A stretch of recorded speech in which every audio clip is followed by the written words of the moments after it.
Welcome to Dental Business RX. Practice success in 30 minutes or less. Thank you for calling ABC Dental. A few episodes ago, in episode 138, which was a step-by-step guide to going out of network, I had our Deputy Chief Operating Officer, Sabri on, and we spoke about the step-by-step procedure we use with clients to help them drop plans and get out of network. Now, if you've listened to the podcast well, you know exactly who Sabri is. She's our top technical person. She's worked with thousands of our clients.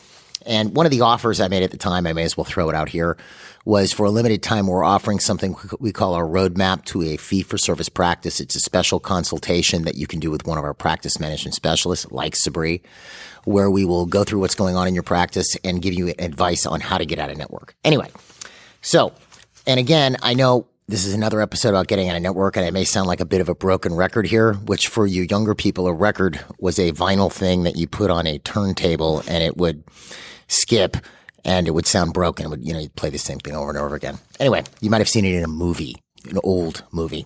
Anyway, but the combination of runaway inflation with rising costs and many insurance companies reducing reimbursement for in-network providers has transformed getting out of plans and being paid a fair fee from being a nice thing to do to an absolute necessity, especially if you want to continue to grow, keep a great staff, and be able to remain competitive.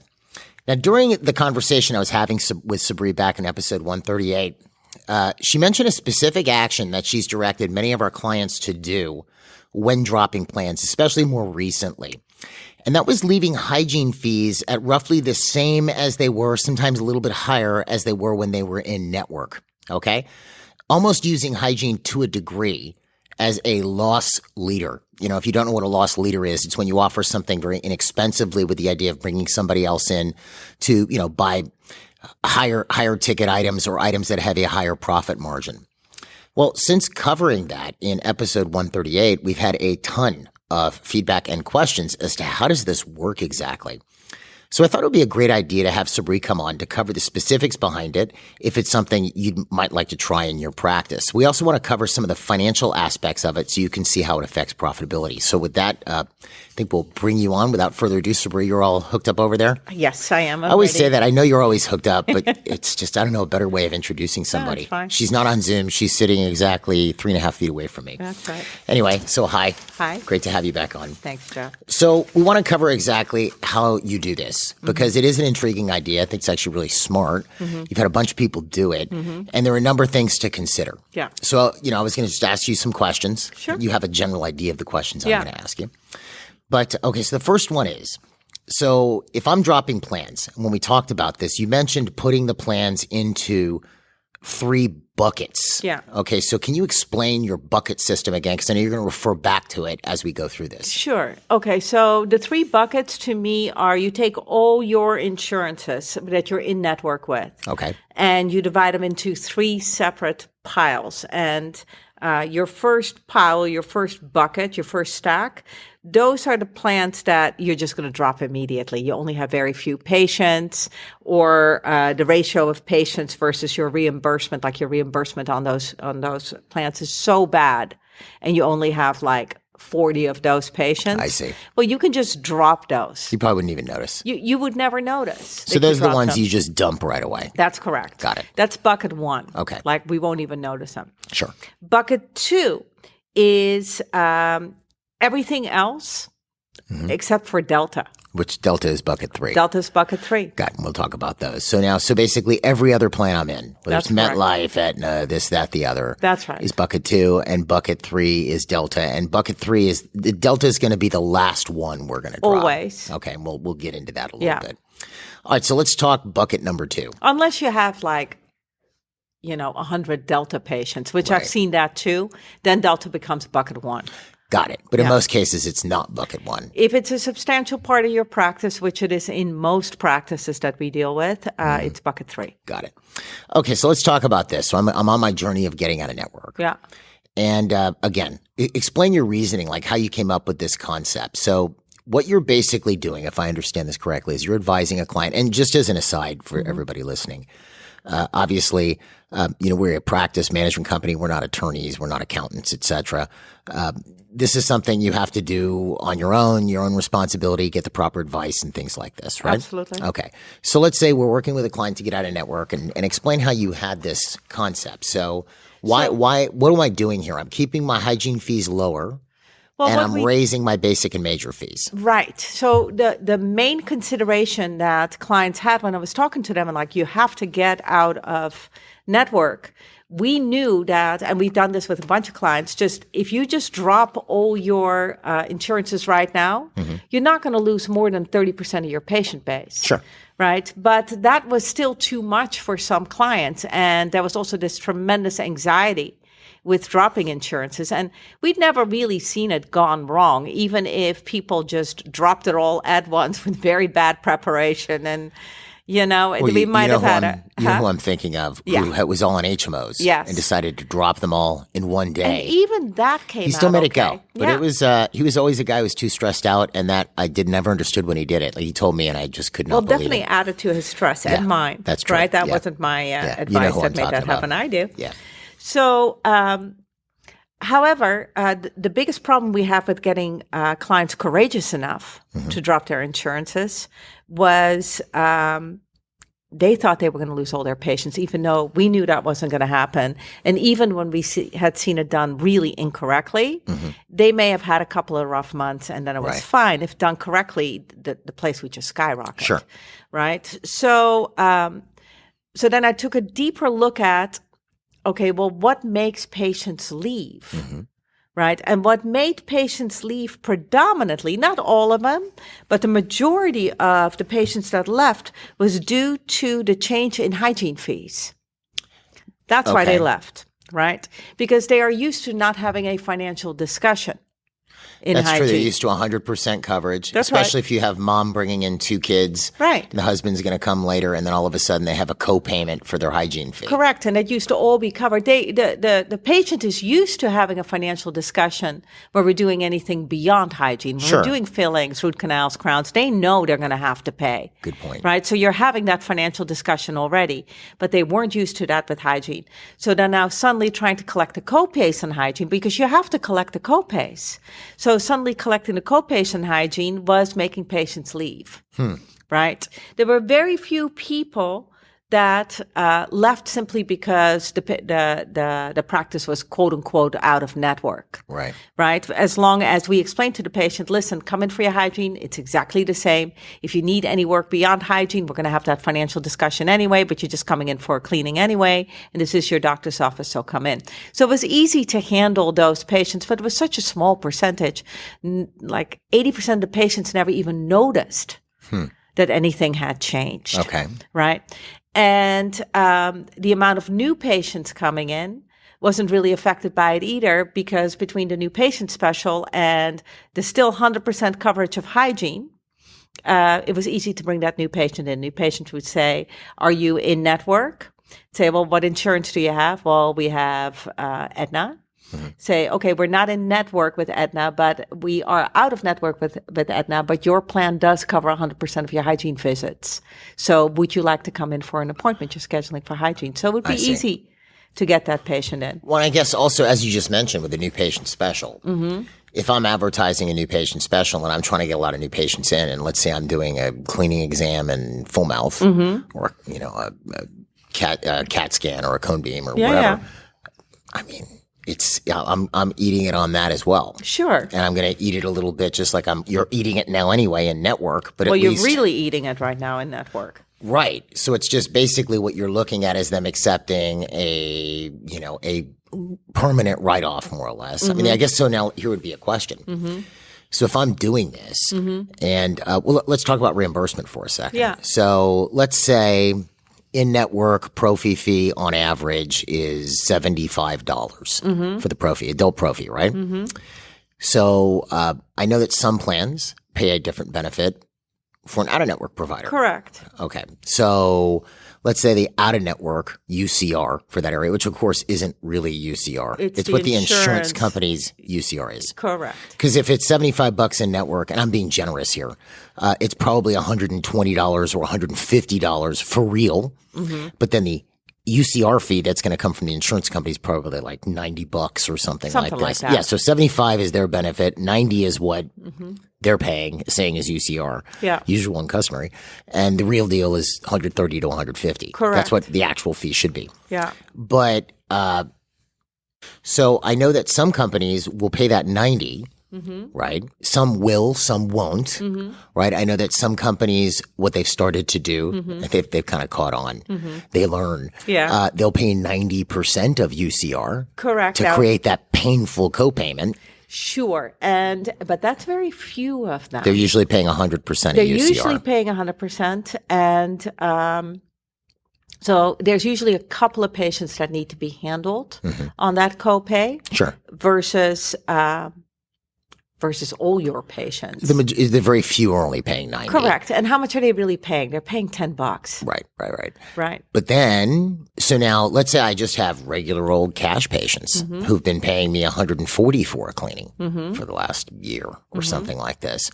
So what you're saying in essence is my fee is now $90 well, you for can't that have prophy. separate fee schedules. Right. So yes, that is exactly what you're doing. See, it is a bit of a radical idea. Yeah. And it's, that's why if someone had very little PPO infiltration, I would just say dump the plans, don't mess with your fees. Absolutely. This is not a solution for them because they'll just be cutting their fees. Right. But the guys we end up seeing or girls we end up seeing, a lot of them are 80% PPO. Or 100% PPO. Right. There's so few cash paying patients. Right. That it doesn't make sense to cater to the cash paying patients. We're losing far more. Well, it's like having a fee schedule you never really use. Right. And truthfully, if you're like 70% PPO and I'm cutting the cash patient's fee down a little bit, but I am simultaneously raising the hygiene fees up a little bit. Sure. To go within usual and customary. So it was 75 and insurance. Unusual and customary. Sorry, go ahead. The insurance company's definition thereof. So, usually it's 75 that we're charging for cleaning and now we can charge 90. That fits with pretty much within every insurance company's UCR. We need to do some research on it. You're going to make up that lost income from cash patients and then some quite rapidly. Well, and we'll show them in these financials, you'll make it all up between basic and major later. Right. But what I'm saying is you're not going to lose any money in hygiene by doing it this way. Right. So let's talk about the research you'd have to do for a second. Yes. So what kind of research would I do? So let's say this is me. I'm 75 to 80% PPO. And majority of it isn't Delta, but I got a good amount of Delta. So I've got my bucket 2 ready. And I'm ready to drop these plans. And I know there's more to it than this. We go through the whole, again, that's why I mentioned that fee roadmap to a fee-for-service practice. I would definitely recommend they check that out. I've seen you help people through this a ton. Sure. But one of the things I'm going to have to do is some research on hygiene fees. Correct. Or UCR. How would I go about doing this? Well, this is a pain in the butt. Okay. It's because insurance companies, when you call them and ask them what their UCR fee is, they won't tell you. They will not tell you what the fee is. The patient can find out, but you can't. So either you have a patient you really trust and like, call the insurance to find out how much is allowed for cleaning, for example. Or what you have to do is you have to play this game with them where you go, all right, so how much will you pay for cleaning? Right? Okay, so I out go of network. CDT code D110. Yeah, and they say, we won't tell you. Say, well, is it more than $100? And I say, oh, sorry, go ahead. And you go, no. They say, well, is it more than $90? Yes. Is it $95? It's this stupid thing. So we're paying hotter and colder. Yeah. Warmer. Yeah. That's exactly what we're doing. It's so dumb. But that's what you have to do. Okay. So, finding out what your UCR fees are is one of them. And again, it's a pain in the butt, but you got to do it. The second thing that you have to do is you have to do some research before you make those buckets on is there any reduction in benefits when you go out of network? In other words, they used to cover 100% preventative and now they only cover 90. And I guess it really depends on if, because in most practices are not going to have things equally split amongst plans. Correct. There's a ton of different plans, but they'll generally tend to find that a few plans will be very heavily weighted in their patient base. Correct. So that's probably the ones I want to cater to. Absolutely. And honestly, even if they do cut it down to 90, I have never seen somebody lose more than 30% of their patients. And that if they just drop it wholesale Right. and go normal private fees in hygiene, and the patient does have a copay. I mean, usually it's in the mid-20s. Sure. I've never seen it go beyond Delta. Delta is closer to 30, 35. Sure. But let's say we're playing it safe here. We're trying out this idea you're throwing out there. So we have to somehow get the UCR fee that, especially for preventive fees. 'Cause Correct. basic and major, we're going to just move up to our new fee schedule Correct. across the boards. That's right. But we're trying to find the preventive fee, the UCR for preventive and diagnostic for the larger plans we're involved with, because that's going to affect the most people. Correct. So we can either have a patient call. And again, this is why we say check what's the legalities of what's okay and what's not. That's something that's on you guys here. We're not advising you to definitely do that, but you somehow have to find out the fee. Or you can Correct. play the warmer and colder game. You can play the warm and cold game. Usually you have a patient you really like, you've seen for years, And they'll just do it. and they'll just do it for you. Okay, so let's talk about this for a second. So let's say there's 3 big plans that are a large part of my practice, you know? And I look and I go, okay, so the average fee, it seems like where I'm going to get 100% coverage, my in-network fee runs around $70, right? And I know I'm completely off the rails here. If it were full fee, it would be twice as much as the average Correct. In-network fee. But let's say the in-network fee average is around $70. And then I find out that what these companies are going to pay is 90 on average at a network with 100% benefit, et cetera, or maybe even 90, right? So I go, okay. So is that where I'm going to make that code live at that point? Correct. Got it. You want to make it live where it fits the majority of your patients. Okay. Moving to private fees with your dentistry, your major and your basic work is easy to handle with a patient. Right. Well, because right? they're used to having a financial discussion. Right. And the patient also understands that this is not an every 6-month expense. This is a one-time expense. And if you're going to invest in your health, you want it done right. Right. And the reason why you're out of network is because you don't want to use cheap labs, cheap supplies, or cut corners. And you refuse to do that. And therefore, it's going to cost a little bit more.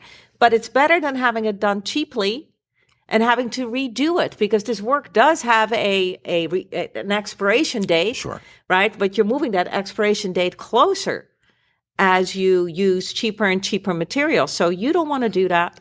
You want to use the best. You want it to last. They're going to end up saving a lot of money in the long run. So that's an easy discussion to have, and that's an easy quote unquote sell, right? Yeah, I think some of the arguments, like, look, I'm about my patients. This is about the patients. This isn't about just what insurance covers.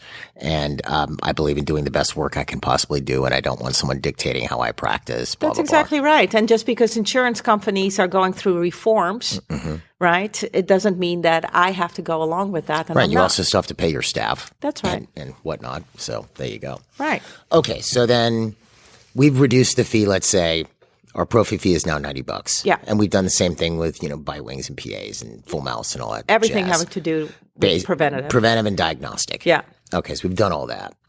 So now we should end up with no copay. Yeah. Or a minimal copay if they cover 90% out of network. And I know doing this off the top of your head is virtually impossible. Yeah.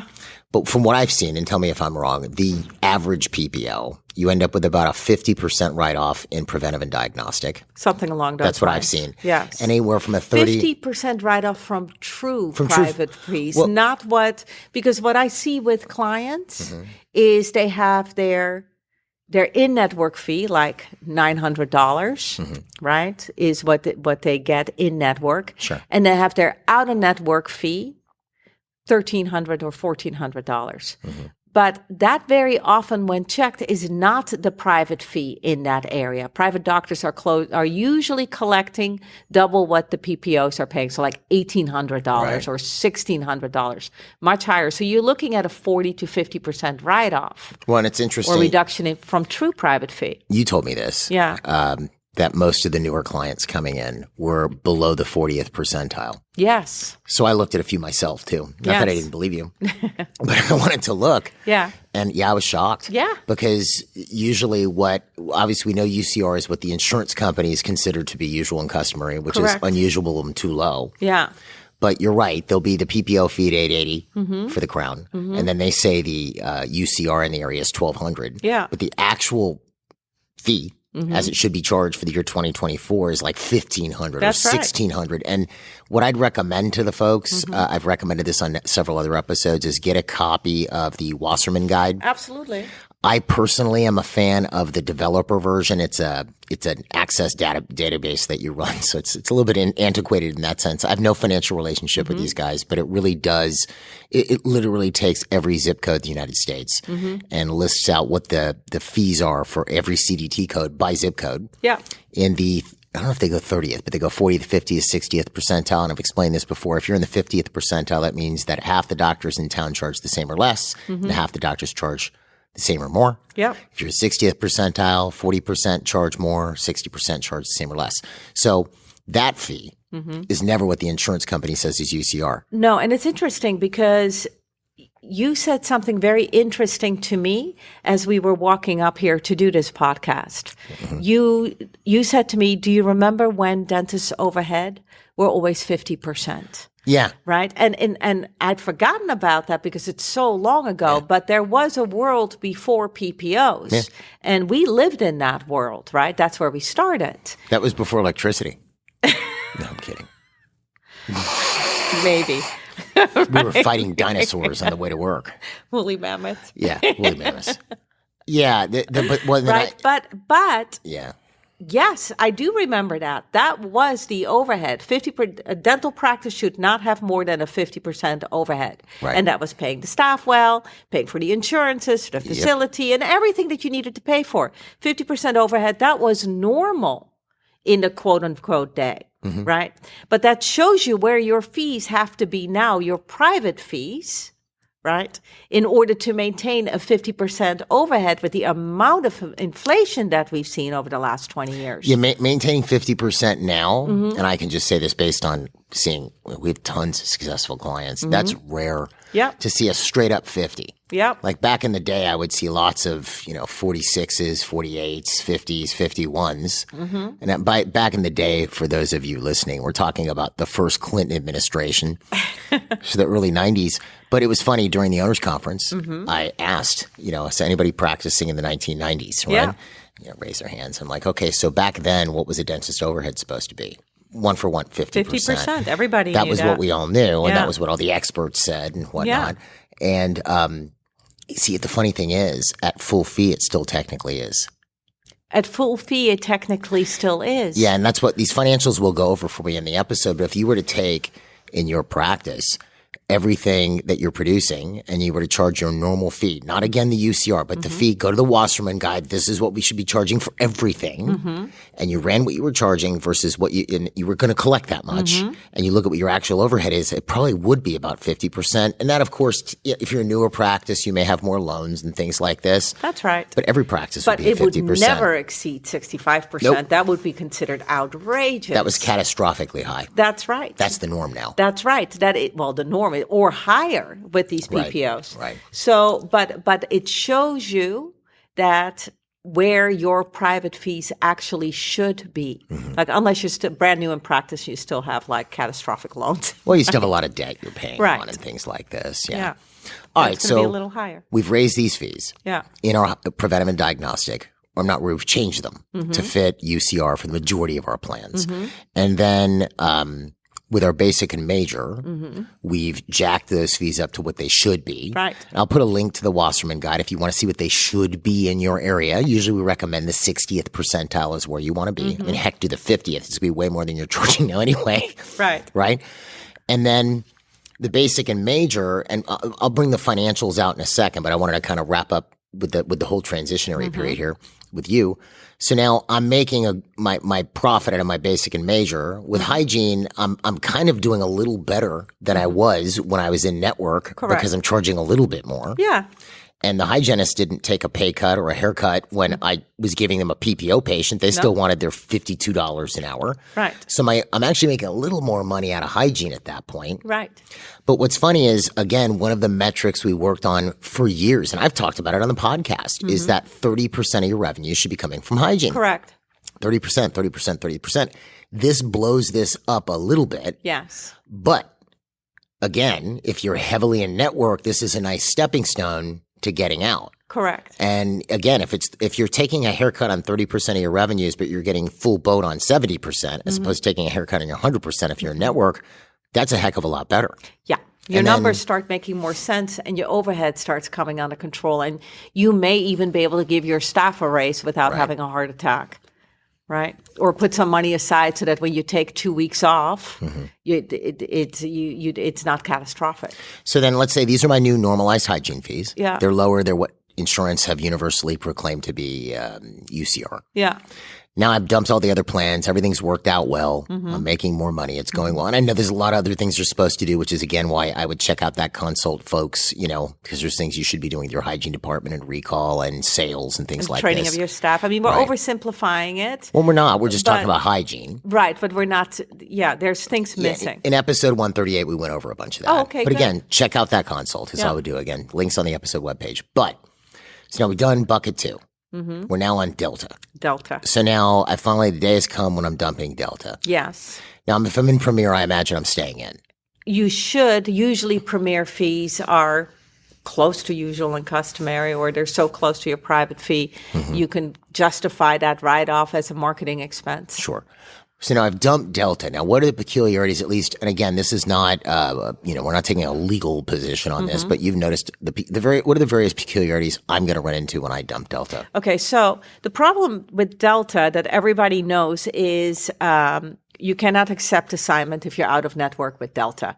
In other words, Delta sends the check to the patient. Okay. In other words, you have to collect the cash from the patient and the patient will be directly reimbursed, right?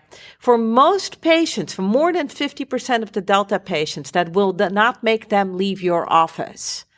But for a good amount, they simply can't afford that with everything being so tight right now. They can't afford to, quote unquote, float that money until Delta decides to pay them back. Now, you know what's interesting about that? I was talking to a client at the owners conference. Yeah. Big client, multiple offices up north. Yeah. He did this. He dumped Delta. Yes.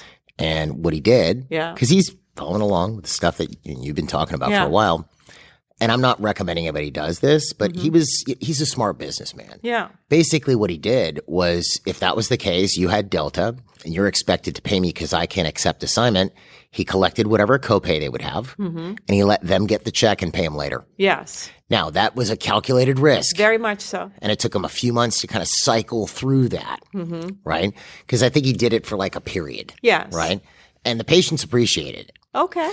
And they told him, look, we're out, but here's what we're going to do. We're not going to make you pay the insurance till the insurance pays you, because then the patient feels like, okay, the doctor's taking on some of the risk here. That's right. I don't know his Delta infiltration in his practice as far as how much of his practice was Delta. I assume he was out of all the other plans by that point, but he did it. Great. So he had a little bit of a backup on collections for a month or two, but then he got it all. Yeah, and I think that's totally worth Yeah, it. if they can, if it's a patient of record, I would absolutely. Oh yeah, it do wasn't that. with new patients. But if this is something you could afford to do and it wasn't a huge portion of your revenues, it's something you could possibly consider. You know what? It's a nice thing to do, and it's a great way for patients to transition. So I wholeheartedly agree with it. There is risk involved with it, but ultimately, it's just hygiene. Right.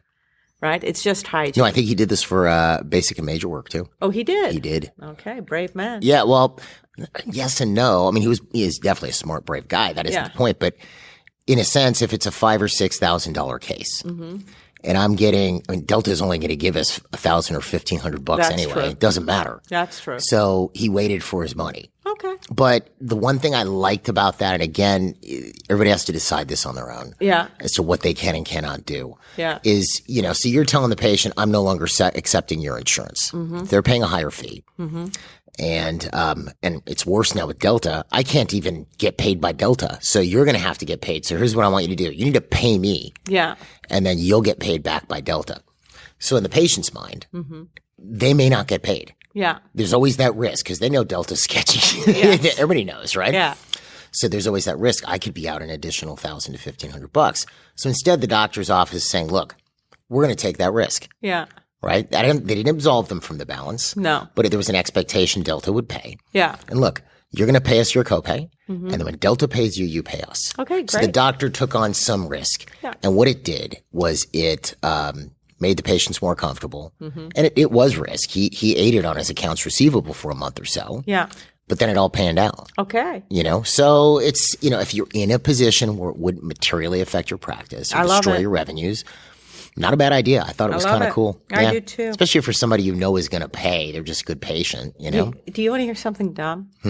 So, I wouldn't necessarily preface it that way. We're No, on- this is we're- dumb we're what I'm gonna recording say. this. We're recording this. no. Remember that. You're Go going to ahead. think this is dumb. I didn't say I was dumb. I'm going to say you want to hear something that is dumb. Okay. I would say the vast majority, if not all of the clients that have gone out of network with Delta, Delta is still sending them the checks. Oh, so they're not supposed to. Right. So what percent would you say that Delta is still paying them? I would say a good 65 to 70% of the clients I talk to that have gone out of network, nothing changed. So Delta is still allowing them to accept assignment even though they're not supposed to. Yeah, organizationally, I don't think they're set up to catch that. But maybe Delta's listening to this. Could be. Yeah, I don't care. Whatever. Could be. Okay. But what Delta does do, and other insurance companies as well, and we were talking about it early, so I'm just going to bring it up. They for the last few years, they started this thing that instead of sending you a check, because we keep saying check, Or check or direct deposit. right? They're sending you a debit card. Oh, yeah, dump that. Stop that immediately, right? That's adding insult to injury. Because you're taking a cut rate and then they're eating the credit card fee on top of that. On top of that, you're paying an additional 3% processing fee. So you have to call whatever insurance company does this and tell them either do direct deposit or send me a check. Yeah, maybe they can call and get their 3% back from Delta or whoever for the last however many years they've been doing that. It's also, just so you know, Yeah. on that credit card thing. I know. It's a debit card. It's the most recent embezzlement stuff I've seen. Yes. That's the easiest way for someone to Yes. embezzle. Even though they're supposed to have your NPI number Yes. to be able to process it, somehow they've gotten around it. Some Yes. people, I've seen people embezzle hundreds of thousands Me of too. dollars that way. Just have a direct deposit put in your bank account. That's right. Most insurance companies can do that. Or checks are still depositable. Absolutely. Have them send you a check or do a direct deposit. Yeah. It's easy. Yeah. Do And not. they'll do it. I mean, Oh, yeah. they It takes a will little do bit. it. Yeah. I know you were talking to somebody recently. You guys switched it over within a month. That's right. Yeah. And it was a lot of phone calls Sure. because they put you on hold for 20 hours, but it did get done. Yeah. Or you had to send something in or whatever. Right. Yep. You send something in so your money you don't have even more money stolen I from know. you. Yeah, God. I know. Anyway. All right. So then I like this concept. So basically we're lowering the hygiene fees somewhat. Well, let's pick a But percent. we're actually increasing the hygiene That's true. fees. Because we're moving up to what out of network benefit would pay. Correct. We're Okay. just not increasing it to quote unquote private fee We're lowering the private fee. on Which hygiene. is right, but which might make it more attractive for someone. If I've got a cash patient, they're bringing their kids, they might go, "Wow, this is awesome! Absolutely. I'm paying 35% less than I was paying before." Absolutely. So again, obviously, if 80% of my practice was cash or fee for service, Right, I then wouldn't this do would- this. Well, if 80% of your patient base is fee for service, I would wonder why you still have those. Yeah, I would just dump the plans. But if most of my practice is plans, Yeah. this is a good thing as a kind of interim step. Mm-hmm. Raise my basic major, move my hygiene fees or normalize my hygiene fees at the average out of network benefit. Yes. And it was interesting. We did, I had this, we can kind of talk about this here, kind of a comparison point. Yeah. Right? So here's some actual numbers, and I'll put these slides on the episode webpage if you want them. It's actually just 2 slides here. There's one slide gives you an example of what your overhead is with just straight PPO, 100% PPO, what your overhead is if you do this, what we're talking about here with hygiene fees. Okay. Okay, so I'll just read the numbers and we can talk about this. So if I have an all PPO practice and the average write-off is 35%, which I know is probably low. It's probably low, but that's Because fine. again, it's like usually 50 and then 40 to 35 Yeah. for the basic major, right? So production at full fee, if I was getting my full fee, the real fee, not the UCR fee, real fee, would be 150 grand. Yeah. Okay, so I have a 35% adjustment, Mm-hmm. which would be 52,500. So what I actually collect is 97,500. Right. Okay. My overhead's 75 grand, Mm-hmm. which funnily enough is 50% of my full fee, 150,000. That's right, which is correct. That's what it should be. Yeah. And that's what it would have been 25 years ago when there were no PPOs. Right. So your overhead should be 50% of your unadjusted production. Actually, I should say 30 plus years ago when there were no PPOs. Yeah. Yeah, 50% of my actual production. Yeah. But because my overhead's 75,000 and I'm only collecting, my collectible production is 97.5, my overhead is actually closer to 77%. Which is what we see these days. Right. So I'm doing 150 for real and real fees, which turns out to be 97.5 after write-offs. And my net is about 22.5, That's right. which is not very good. No. But now let's say I do what we're talking about here. And this is even, funnily enough, I looked, the hygiene fees on here are probably going to be low. Yes. So this is even a little bit margin of error, margin of safety here is a little higher. Yeah. So I broke it down in this chart here. If you leave hygiene at PPO or UCR fees and you normalize basic and major fees. So again, if we broke down at 150,000 in production at full fee, how would that normally break down? Well, you want 30% of the practice to be hygiene. Correct. So that would be 150,000 is overall practice production. 45,000 is hygiene, which is 35%. 105,000 is basic and major services. That would be 150,000, right? Okay, but at PPO fees, the hygiene, if I left them at PPO fees with a 35% write-off, that would be 29,250. So I'm losing some money there. I know this is going to be confusing as heck as people are listening, Yes. right?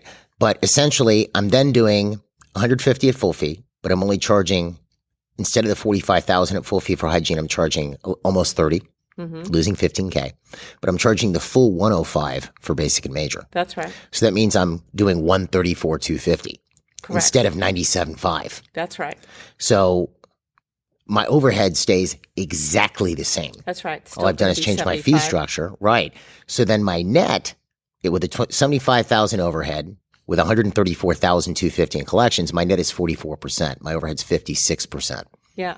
Because hygiene comprises, even when it's done well, comprises only 30% of my potential revenue. Correct. Taking my haircut on my 30%, but I'm getting full boat on the 70. Correct. It ends up working out and my net goes up. Correct. And it's not hygiene in the scenario we're talking about, where we're artificially keeping your hygiene fees low in order to play the game with the insurance company so that it's not so felt by the patients. Sure. Right? Your hygiene no longer the production is no longer a third. Right. Right? Because I've lowered those fees comparatively to my major and basic fees. But I'm getting paid for my major and basic, which is Correct. great. So your it hygiene ends is going to be closer to 20%. So you're going to do better than that. Right. That's true. So those were very conservative numbers. Yeah. Very conservative. Yeah. All right, cool. So let's say I'm listening to this. Let's say. So the difference in net between the two is significant, right? Whereas you stay in network, your net profit in the scenario you gave is about 22. But your net profit in the second scenario, where you're just raising your major and your basic fees but keeping hygiene essentially the same, now your profit is closer to $60,000. Right. That's a huge difference. I'm It's making an extra huge. $500,000 a year Right. just by switching some hygiene fees. Right, and it makes those, $750,000 in student loans worth it. Right. How much did you say? 750. Oh yes, 750. I thought you said like 200. I'm like, oh no. Well, like dentists, they go to school forever. Yeah.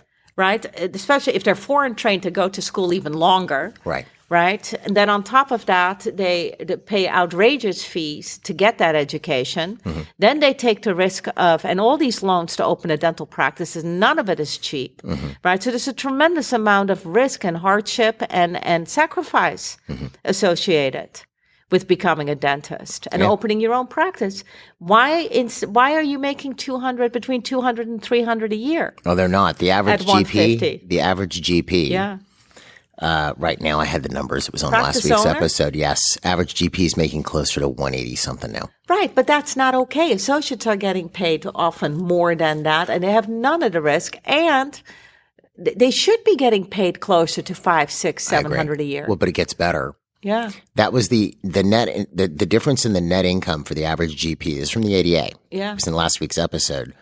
Has gone up by $160 since 2019. From 2019 to 2022, the average net has gone up yearly by $160. Yeah, that's because they can't raise their fees. But think about this for a second. So meanwhile, inflation has gone up by 21%. Correct. But did that include all GPs? Because I'm wondering. Yeah, this is all practice owners. Because I've seen associate compensation skyrocket. Yeah, no, these were practice owners. These are practice Practice owners okay? are averaging in the United States, average net is $186,000 and change a year.